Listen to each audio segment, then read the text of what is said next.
Hope is what the Lord has put into my heart. Blessed hope. And I was praying to God, and I became very open to the Lord. I said, how can I enjoy heaven knowing that some of my children may not be there?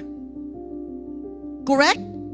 How can I enjoy heaven knowing that some of my loved ones might not be there because of the lifestyle that they choose to follow? Isn't it true?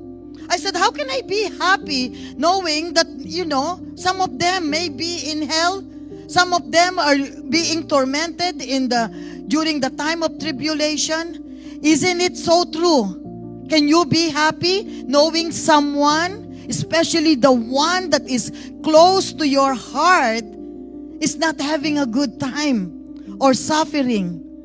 Can anyone relate to what I feel? Isn't it true? And the Lord, with His gentleness and kindness, He said, don't worry.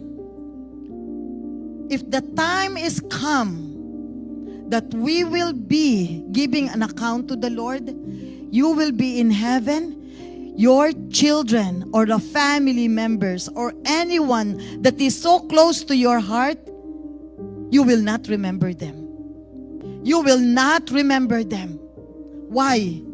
Because in heaven is a perfect place.